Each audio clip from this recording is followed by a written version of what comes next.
Почитувана колешка, на самиот почеток од вашето излагање, истакнавте дека опозицијата овие дена ќе ги искористи да говори за нискиот процент на реализација на капиталните инвестиции, ќе говори за тоа како средствата со ребалансот на буџетот владата ќе ги пренамени во непродуктивни цели.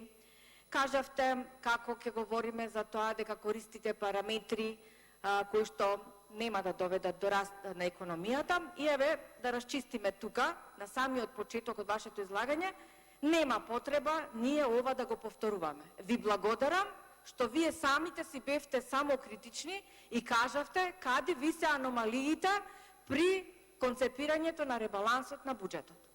И нема потреба, кажавте дека сте слаби во процентот на реализацијата на капиталните инвестиции и кажавте друго, дека ребалансот на буџетот, концепирањето на ребалансот на буџетот и буџетот секако, вие исклучиво ги користите строго наменски за задоволување на вашите желби, партиски желби пред се.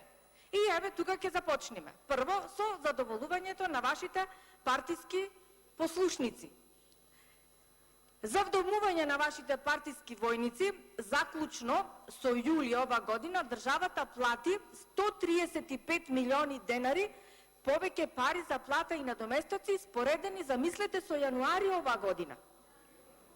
Така вие го концепирате буџетот и така го креирате ребалансот. Ама, почитувана колешке, со ова е ваша ставка или критериум, буџетот или економијата не отиде напред, напротив, стагнира на исто место.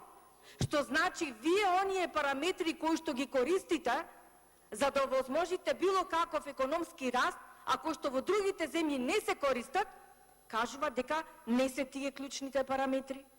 И ајде да видиме за еден од клучните параметри кои што ги користат другите земји при развој на економијата. Например, странскиот капитал, таму се користи како критериум, а кај нас се користи како фейк нјуз или лажни вести. Зашто се случува? Зашто кажувам? Знаете дека Зоран Заев предложи да се формира некое тело кое што ќе требало да води грижа за лажните вести кои што ги говориме во јавност.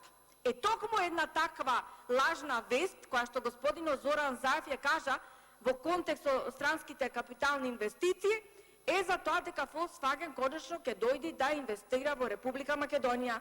Фейк нјуз, нема ништо со Volkswagen, ќе инвестира во Турција, фантастични 1,5 милиарди долари со над 5000 нови работни места.